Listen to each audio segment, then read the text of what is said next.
Don't you notice how I get quiet when there's no one else around?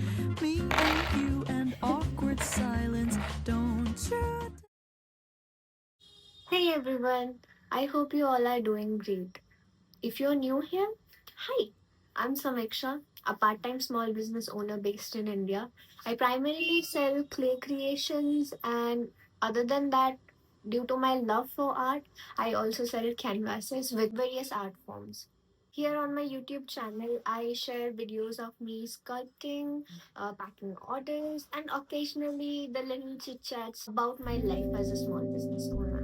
But today I realize there's one important video I have been missing. Something that every clay artist, especially the beginners, could benefit from. So here we are with the intro to tools, tricks, and tips you need to get started with clay art, along with DIY clay recipe. I know there are plenty of videos out there from other artists on similar topics, but I believe every artist's experience is unique. And so that's why with this video, I have tried my best to bring out some fresh tips and tricks that might make your creative process smoother and better. If you happen to stumble upon this video randomly and find this helpful, then that's even better.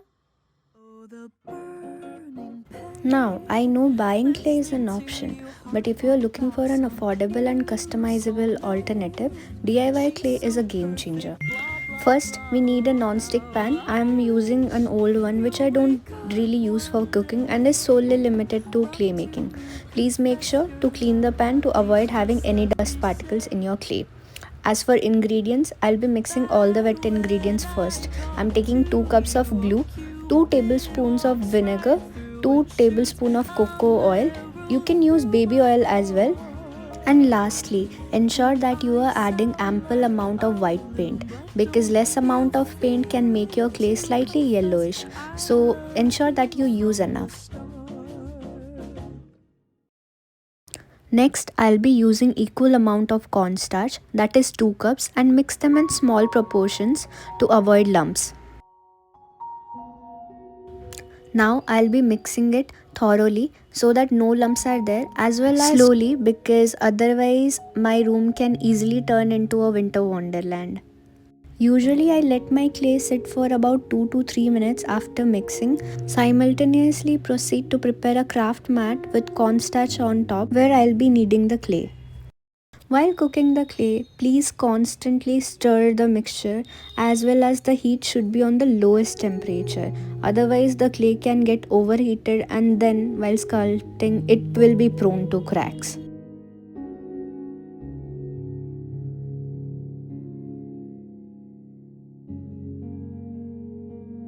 Once the clay starts sticking like this, turn off the heat and move the clay to the mat.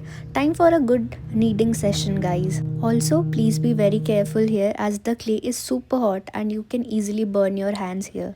Initially, the clay will be very sticky, but trust me, after a good kneading session of about 5 to 10 minutes, it will be very soft and non-sticky. You can also apply a tiny bit of moisturizer or little bit of oil on your hands to help you while kneading. And the moment of truth, guys. You can check the viability of your clay by doing a teardrop test. Honestly, I find this so relaxing. Sometimes I feel I can do this the entire day. Once kneading is done, cover it using a cling film and keep it inside an airtight box. As it is air dry clay and dries slowly in contact of air, personally I like to use a Ziploc bag as well for extra protection. Now, before I start working with the new clay, I usually let it rest for about 24 to 48 hours.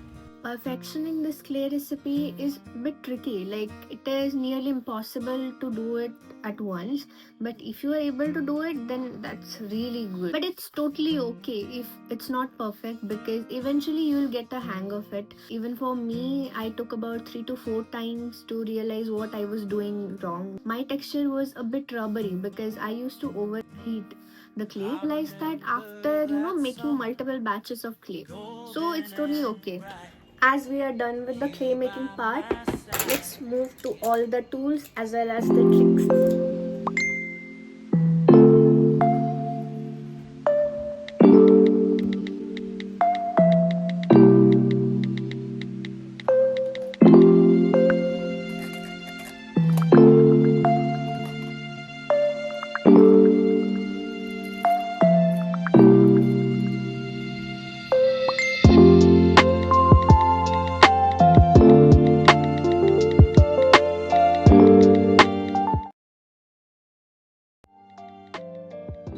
You must have seen me. Before sculpting, I clean my desk and hands as first duty. When you see clay artists with super clean and white charms, then trust me, this is the secret behind it. It is necessary to keep your hands clean as well as your desk clean with some amount of isopropyl.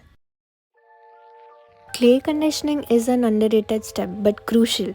Given air dry clay's fast drying nature, it is prone to cracks, so using a bit of moisturizer and a little kneading will be helpful. As for dry clay, they are less sticky, so you can use cutters and silicone molds to shape them into tiny flowers, ribbons, etc. When working to get uniform sized charms, for bulk orders or shop update, it is advisable to use a weighing machine. This tool also helps me measure resin for my trinket dishes as well. When I say that this tool is a lifesaver, I kid you not.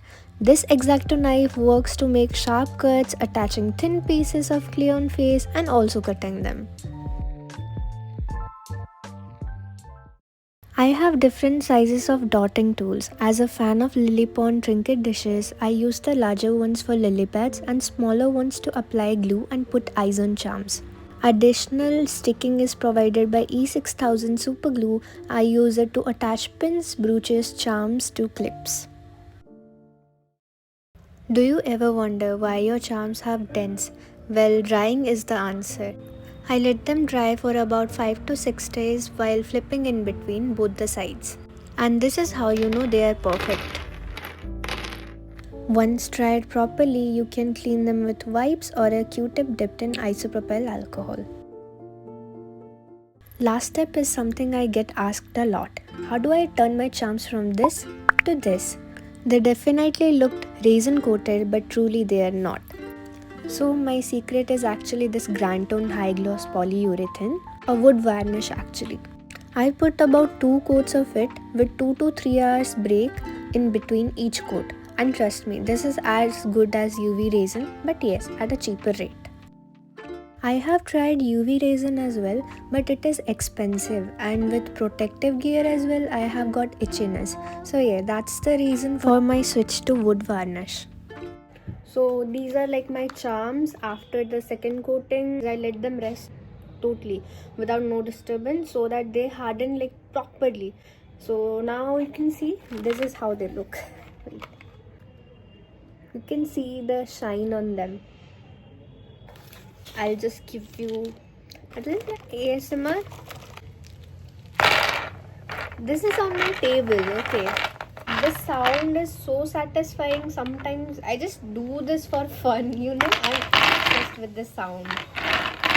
So as we are moving towards the end of the video, I have just another small suggestion. Start with small projects. Like you can go to Pinterest, check the easiest one and you can start with that. If you are like new to cold porcelain clay, when you see my charms, if you find them pretty, then trust me, like this didn't happen in a span of a couple of months. It actually took me a year to what I was doing wrong and I need to correct it. Also, work in small proportions. Like this beer charm, head and the ears I have made in one day, and the next day I worked with the body, and the third day I was working with the hands, legs, and other accessories. This step is essential. It will help you to manage with the figure of the charm. Like sometimes you might see your hands have been a little dented or the body is dented, so in order to avoid that, I work in small batches. And that's it for this video. I hope the tools as well as the tricks and the DIY cold porcelain clay recipe inspires you to start your own clay art journey. So happy sculpting and I'll see you in the next video. Till then, bye!